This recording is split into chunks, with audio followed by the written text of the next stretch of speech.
Namaskar and welcome. I am Dhruvika Kanabar from Shri A.K. Doshi Mahila College, Jamnagar, presenting the lecture of Auditing and Corporate Governance. આપણે unit 4 corporate ગવર્નન્સના topics discuss કરી રહ્યા હતા, જેમાં આપણે ગઈકાલના સેશનમાં એશિયામાં corporate governance વિશેની માહિતી મેળવી. આજે જે ટોપિક આપણે ડિસ્કસ કરવાના છીએ એ છે role of independent director for good governance. સારા સંચાલન માટે સ્વતંત્ર ડિરેક્ટરની ભૂમિકા.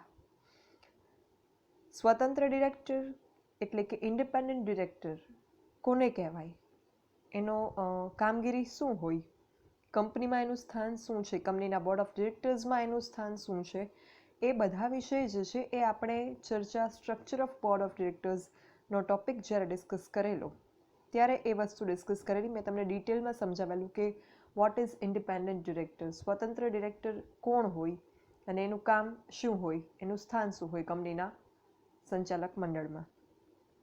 હવે આ જે ઇન્ડિપેન્ડન્ટ ડિરેક્ટર્સ છે સારા સંચાલન માટે એની ભૂમિકા અગત્યની છે. એ કઈ રીતે એ આપણે આ પોઈન્ટમાં ડિસ્કસ કરવાના છીએ. કોઈ પણ વ્યવસ્થા તંત્ર હોય, આર્થિક કે સામાજિક, સોશિયલ ઓર ઇકોનોમિક ઓર્ગેનાઇઝેશન હોય, એમાં હંમેશા જે છે એ એના સંચાલકો પર આધાર રાખે છે. સારા સંચાલન માટે એના સંચાલકો પર આધાર રહે. કોઈ પણ સંસ્થા હોય એનું જો સંચાલન સારું ત્યારે જ બની શકે કે જ્યારે એના સંચાલકો સારા હોય. સંચાલકો એ વ્યવસ્થા તંત્રના હૃદયનું, મગજનું સ્થાન ધરાવે છે. આ વસ્તુ અગાઉ પણ મેં તમને કીધેલી હતી કે આપણા બોડીમાં જે છે એ એકચ્યુઅલમાં વર્કિંગ પાર્ટ્સ, હેન્ડ્સ, લેગ્સ એ સિવાય પણ ઘણા બધા પાર્ટ્સ છે. પણ એ પાર્ટ જે છે એ વર્કિંગ કરે છે ક્યારે? તો when mind directs them, when mind sends messages, alerts them, ત્યારે એ બોડી પાર્ટ્સ વર્ક કરે છે. જેમ કે આપણે જે છે એ ક્યાંય ચાલીએ અને કંઈક આપણને પગમાં ખૂંચે, તરત જ આપણે પગ ઊંચો લઈ લઈએ. But how it happens? પગને ખબર નથી પડતી, પણ મગજને જે છે એ તરત જ અહેસાસ થાય છે કે પગમાં કંઈક ખૂંચ્યું, એટલે તરત જ મગજમાંથી સંદેશો આવે છે અને વિધિન ફ્રેક્શન ઓફ સેકન્ડ આપણે જે છે એ પગ ઊંચો લઈ લઈએ. સેમ ગોઝ વિથ આપણે કંઈ ગરમ વસ્તુ ટચ કરી લઈએ તો આપણે ફટાફટ હાથ લઈ લઈએ. અથવા તો હેઝ હવે વિન્ટર છે તો કંઈક ઠંડુ આપણા હાથમાં હોય તો આપણે જે છે એ તરત હાથ લઈ લઈએ. તો એ જે છે એ બધા મેસેજીસ આપે છે કોણ? આ વર્કિંગ પાર્ટ્સ છે, હેન્ડ્સ, લેગ્સ, એને મેસેજીસ આપે છે મગજ. ત્યારે એ કામ જે છે એ કરે છે. જો એ મગજ મેસેજ આપશે તો એ કામ કરશે અને તો આપણું બોડી જે છે એ નુકસાનથી બચી શકશે. હવે એ સેમ વસ્તુ જ્યારે કોઈ કંપનીનું વ્યવસ્થા તંત્ર હોય, એમાં સંચાલકો જે છે એ બોર્ડ ઓફ ડિરેક્ટરની જે ટીમ છે એ એના મગજનું કામ કરે છે. એ બધા જ rules, regulations, policy, planning frame કરશે, આયોજનો કરશે અને પછી જે છે એ મધ્ય સપાટી અને તળ સપાટી, મિડલ લેવલ એન્ડ બોટમ લેવલના જે કર્મચારીઓ, અધિકારીઓ છે એમને એ કામની જે છે એ વહેંચણી કરશે. પછી એ લોકો એ કામ કરશે અને એકમ જે છે એ સફળતા મેળવશે. જેમ આપણું બોડી જે છે એ રિસ્કથી બચે છે, એકમ સફળતા મેળવે છે.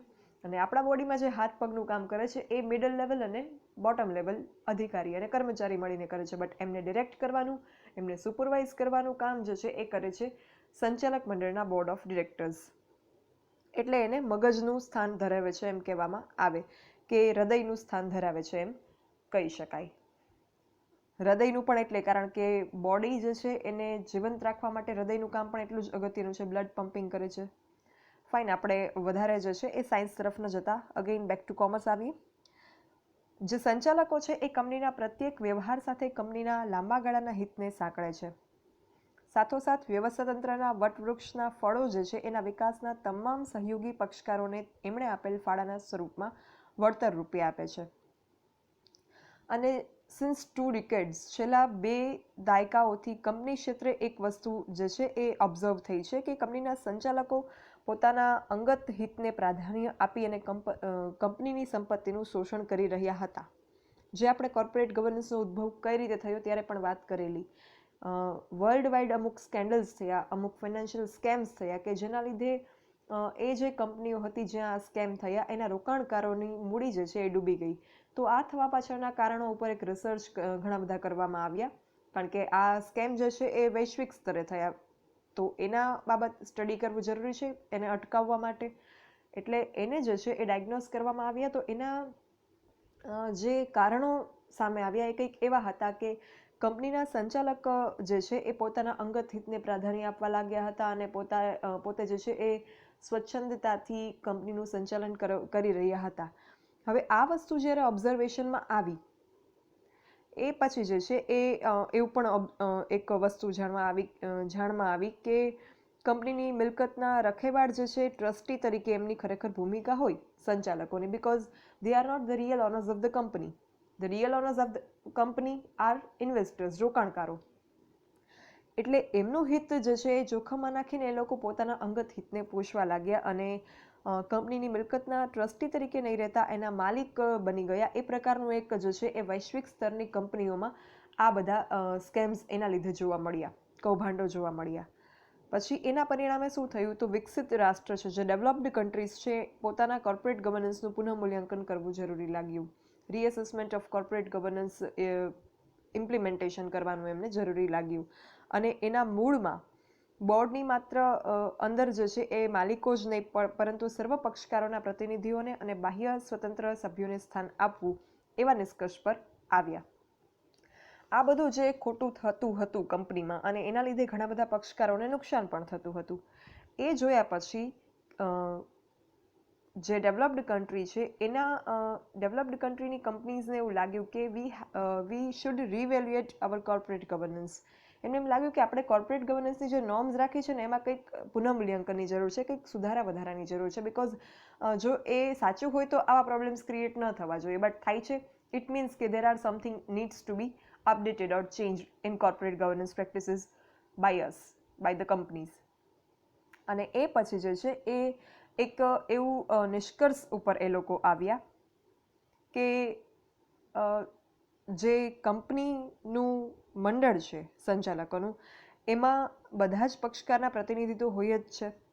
એ સિવાય બાહ્ય સ્વતંત્ર સભ્યોને એમાં સ્થાન આપવું. બાહ્ય સ્વતંત્ર સભ્ય એટલે કોણ? External independent directors, external independent members. એ લોકોને જે છે એ સ્થાન કંપનીના સંચાલક મંડળમાં, બોર્ડ ઓફ ડિરેક્ટરની ટીમમાં એમને પ્લેસમેન્ટ આપવું. એવા નિષ્કર્ષ પર એ લોકો આવ્યા કે જો એ કરવામાં આવશે તો આ જે સમસ્યાઓ સર્જાઈ રહી છે એ સર્જાશે નહીં અને ગુડ ગવર્નન્સ કંપનીમાં મેન્ટેન રહેશે. એવા નિષ્કર્ષ પર એ લોકો આવ્યા. હવે આ જે ઇન્ડિપેન્ડન્ટ ડિરેક્ટર્સ હશે એને શા માટે આમાં સામેલ કરવા એવા નિષ્કર્ષ પર આવ્યા? એના પાછળનું લોજિક શું? તો as we have discussed earlier also કે જે ઇન્ડિપેન્ડન્ટ ડિરેક્ટર્સ છે they are not getting anything except their salaries. એને પોતાનું જે રેમ્યુનરેશન મળે છે કંપનીમાં ઇન્ડિપેન્ડન્ટ ડિરેક્ટર તરીકેની ફરજ બજાવવા માટે, એ રેમ્યુનરેશન સિવાય એ બીજા કોઈ પણ બેનિફિટ, ફિનાન્શિયલ બેનિફિટ કંપની સાથે એના સંકળાયેલા નથી હોતા. એટલે એને ઇન્ડિપેન્ડન્ટ, સ્વતંત્ર ડિરેક્ટર કહેવામાં આવે છે. સો એવા કેસમાં એ લોકો જે છે એ જે કંઈ નિર્ણયો લેશે કે જે કોઈ પોતાના મંતવ્ય આપશે regarding the management of company, એ પોતે અનબાયસ્ડ વેમાં કે ન્યુટ્રલ વેમાં આપી શકશે. તટસ્થ રીતે કે કોઈ પણ પ્રકારના ભેદભાવ વગર એ લોકો પોતાના નિર્ણયો લઈ શકશે કંપનીના સંચાલન અંગેના. કારણ કે એનો પર્સનલ કંઈ બેનિફિટ નથી. જો એમનો કોઈ બેનિફિટ હોય કે એમની પાસે કંપનીના શેર્સ હોય તો એ એવું બને કે કંપનીમાં નફો ઓછો વધારે દર્શાવવાના પ્રયત્ન કરે કે આર્ટિફિશિયલી કંપનીના શેરના ભાવ ઊંચા લઈ જવાના પ્રયત્ન કરે જેથી એમના શેર ઊંચા ભાવે વેચી શકે, અથવા તો for a short period of time artificially શેરના ભાવ જે છે એ ડાઉન કરવાની કોશિશ કરે કારણ કે એને વધારે શેર ખરીદવા છે અને પછી આગળ ઉપર ફ્યુચરમાં વધારે ભાવ આવશે ત્યારે એ વેચશે. એવા કોઈ પ્લાનિંગથી, એવી કોઈ સ્ટ્રેટેજીથી પણ મેનિપ્યુલેશન્સ કરી શકે with the accounts of the company, which is not acceptable. તો આ ક્યારે થાય કે જ્યારે એમની પાસે કંઈક કંપની સાથે એમનું કોઈક ફાઇનાન્શિયલ બેનિફિટ સંકળાયેલો હોય, at then only it is possible. But જો એ વસ્તુ ના હોય, જો એમની પાસે કંપનીના શેર્સ ના હોય કે કંપનીના નફા સાથે એમને પોતાને કોઈ જ આર્થિક ફાયદો સંકળાયેલો ના હોય, માત્ર ને માત્ર એમને એક રેમ્યુનરેશન જે ફિક્સ કરવામાં આવેલું હોય in return of their services as independent directors, એ જ એમને મળે, તો ઇન દેટ કેસ એ જ કોઈ કંપનીનું ડિરેક્શન કરશે એ એકદમ ન્યુટ્રલ વેમાં તટસ્થ રીતે કરી શકશે and that will be reliable. એ હેતુથી આવો એક નિષ્કર્ષ ઉપર આવ્યા. વિશ્વના દરેક કોર્પોરેટ ગવર્નન્સના કોડમાં એવી ભલામણ કરવામાં આવી છે કે બોર્ડના લગભગ 50% સભ્યો સ્વતંત્ર હોવા જોઈએ. 50% of board of directors should be independent, એવું રિકમેન્ડેશન કરવામાં આવ્યું છે કોર્પોરેટ ગવર્નન્સ કોડમાં ગ્લોબલ લેવલે. જેમને કંપની કે એના કોઈ પણ સભ્ય સાથે કોઈ પણ પ્રકારનો સીધો સંબંધ હોવો જોઈએ નહીં. Very obvious, that's why they are called independent directors. They have no any concern with the financial benefits of the company or any person related with the company. Shri Narayan મૂર્તિ કમિટીના જણાવ્યા અનુસાર સ્વતંત્ર સભ્યોને કંપનીના નોન એક્ઝિક્યુટિવ ડિરેક્ટર બરાબર ગણવામાં આવ્યા છે, જેમને સભ્ય તરીકેના મહેનતાણા સિવાય કોઈ પ્રકારનું કંપની સાથે આર્થિક હિત સંકળાયેલ નથી. એ ઉપરાંત કંપનીની ગૌણ કે શાસક કંપની સાથેના વ્યવહારમાં પણ જોડાયેલા નથી. આવી વ્યક્તિ જે છે એ કંપનીના કાર્ય ઉપર સતત નજર રાખતી હોય છે, કંપનીના કાર્ય ઉપર જે છે એમની દેખરેખ હોય છે, સુપરવિઝન હોય છે અને એને ડિરેક્ટ કરે છે. કંપનીમાં જે કોઈ એક્ટિવિટીઝ મેનેજરિયલ લેવલે થતી હોય, સંચાલકીય સ્તરે, ઉચ્ચ સંચાલકીય સ્તરે, એ એક્ટિવિટીઝને એ લોકો દેખરેખ રાખે છે, નજર એના ઉપર રાખે છે. અને કોઈ પણ વ્યવહારમાં કોઈ પણ સંબંધિત વ્યક્તિનું અંગત હિત જો જણાય કે કોઈ વ્યક્તિ પોતાના સ્વાર્થ માટે કંપની જે છે એની સાથે કોઈ કૌભાંડ કરી રહી છે કે છેતરપિંડી કરી રહી છે કે કંઈ ફ્રોડ્યુલન્ટ એક્ટિવિટીઝ આચરી રહી છે, તો ઇન દેટ કેસ એ જે છે એ વસ્તુને રોકી શકે, અટકાવી શકે અને એ વ્યક્તિ જે છે એને જવાબદાર ઠેરવી શકે.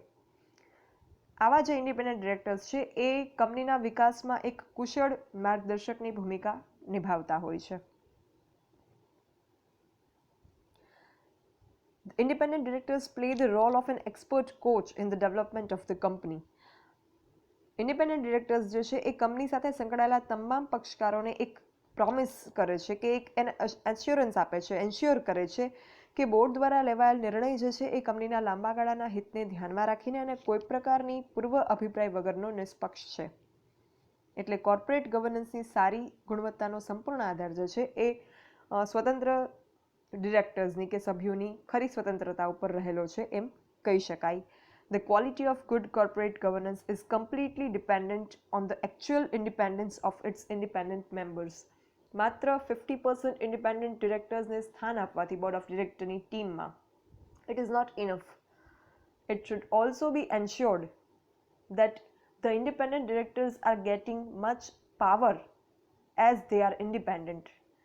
ઇન્ડિપેન્ડન્ટ ડિરેક્ટર્સ ઉપર કોઈ એવું પ્રકારનું દબાણ ન હોવું જોઈએ. એને ખરા અર્થમાં એને સ્વતંત્રતા જો પ્રાપ્ત થાય, then only they can work towards good governance of the company. એટલે એ વસ્તુ પણ એન્શ્યોર થવી એટલી જ જરૂરી છે કોર્પોરેટ ગવર્નન્સના અમલવારી માટે કે ઇન્ડિપેન્ડન્ટ ડિરેક્ટર્સને, સ્વતંત્ર ડિરેક્ટરને સમાવવામાં તો આવે અમુક સંખ્યામાં જેટલા પણ મેન્શન કરેલા હોય બાય લો, એટલા સમાવવામાં તો એને આવે, એટલા ડિરેક્ટર્સને સ્થાન આપવામાં આવે સંચાલક મંડળમાં, બટ ખરા અર્થમાં એમને સ્વતંત્રતા આપવામાં આવે અને એના ઉપર કોઈ પણ પ્રકારનું દબાણ જે છે એ કરવામાં ન આવે. અને એકચ્યુઅલમાં એની ઇન્ડિપેન્ડન્સ જ્યારે જળવાશે ત્યારે જ એ લોકો જે છે એ ગુડ કોર્પોરેટ ગવર્નન્સ તરફ પોતાનું યોગદાન આપી શકશે.